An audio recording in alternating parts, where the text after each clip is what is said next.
Welcome to mini foods Jaisingh. எல்லோருக்கும் வணக்கம். இன்றைக்கி நம்ம வீடியோவில் நம்ம வீட்டில் இருக்கிற பொருட்கள் வச்சு ஒரு சிம்பிளான அதே நேரத்தில் ரொம்பவே ஆரோக்கியமான ஒரு ஈவினிங் ஸ்நாக்ஸ் ரெசிபி தாங்க எப்படி செய்கிறதுன்னு பார்க்க போகிறோம். பார்க்குறதுக்கே எவ்வளோ அழகாக இருக்குதுன்னு பாருங்கள். சாப்பிட்றதுக்கு அவ்வளோ மொறுன்னு சூப்பராக இருக்குங்க. ஈவினிங் டீ காஃபி கூட வச்சு இது போல் செஞ்சு சாப்பிட்டா ரொம்பவே சூப்பராக இருக்கும். இப்போ எப்படி செய்கிறதுன்னு பார்க்கலாம். இப்போ ஒரு பாத்திரத்தில் ஒரு கப் அளவுக்கு இது போல் அவல் எடுத்துக்கலாங்க. நல்லா சுத்தம் பண்ணியாச்சு. இப்போ இது கூட ஒரு கப் அளவுக்கு தண்ணி சேர்த்துக்கலாம். இப்போ இது தண்ணி சேர்த்ததுக்கப்புறமா ஒரு மூடி போட்டு அப்படியே வச்சிட போகிறோங்க. இது ஒரு 15 நிமிஷத்துக்கு அப்படியே இருக்கட்டும். இந்த தண்ணி எல்லாத்தையுமே அப்சர்வ் பண்ணிக்கிறட்டும். பாருங்கள், ஒரு 15 மினிட்ஸ் கழித்து பார்க்கும் பொழுது தண்ணிலாம் நல்லா அப்சர்வ் பண்ணிருச்சு. இது போல் கையை வச்சு லைட்டாக மசிச்சு கொடுத்துக்குங்க. ரொம்ப ஃபைனாக மசிச்சு கொடுக்க வேணாம். இது போல் லைட்டாக மசிச்சு கொடுத்துக்குங்க. இப்போ இது கூட அரை கப் அளவுக்கு ஸ்வீட் கார்ன் சேர்த்துருக்குறேன். அரை கப் அளவுக்கு சின்னதாக கட் பண்ணி எடுத்துருக்கிற கேரட்டு, 3/4 கப் அளவுக்கு சின்னதாக கட் பண்ண ஆனியன் சேர்த்துக்கலாம். கொஞ்சமாக கருவேப்பிலை சேர்த்துக்கலாம். கொஞ்சமாக கொத்தமல்லி தலைகள் சின்னதாக கட் பண்ணி சேர்த்துருக்குறேங்க. 1 டேபிள் ஸ்பூன் அளவுக்கு இஞ்சி பூண்டு விழுது சேர்த்துக்கலாம். 3/4 ஸ்பூன் அளவுக்கு ரெட் சில்லி பவுடர் சேர்த்துக்கலாங்க. அரை ஸ்பூன் அளவுக்கு கரம் மசாலா சேர்த்துக்கலாம். தேவையான அளவுக்கு இதில் உப்பு சேர்த்துக்கலாங்க.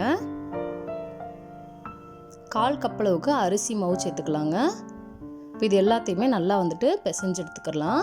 நீங்கள் இதில் ஸ்வீட் கார்னுக்கு பதிலாக வேறு எந்த வெஜிடபிள்ஸ் வேண்டாலும் சேர்த்துக்கலாங்க. பீன்ஸ் அது போல் கூட சேர்த்துக்கலாம். இது எல்லாத்தையுமே அந்த அவளோட ஈரப்பதத்திலேயே நல்லா மசிச்சு விட்டுக்கலாம். இப்போ இதில் கொஞ்சமாக தண்ணி சேர்த்துக்கலாங்க. தண்ணி ரொம்பவே குறைச்சலான அளவில் தான் சேர்க்கணும். பாருங்கள், இது போல் கொஞ்சம் கொஞ்சமாக தண்ணி சேர்த்துட்டு இது நல்ல சப்பாத்தி போல் உருண்டை பிடிக்கிற ஒரு பதத்துக்கு வரணுங்க. பாருங்கள், இது போல் உருண்டை பிடிச்சா நல்லா இது போல் அமுங்கி உருண்டை பிடிக்கணும். இந்த அளவுக்கு பதம் வந்தால் போதும். இப்போ இதை உருண்டை பிடிச்சிட்டு கையில் இது போல் கட்லெட் போல் தட்டி எடுத்துக்கிற போகிறேன். இப்போ தட்டி எடுத்தாச்சு. இதை மைதா மாவு பேட்டரில் டிப் பண்ணி எடுத்துக்கிற போகிறேங்க.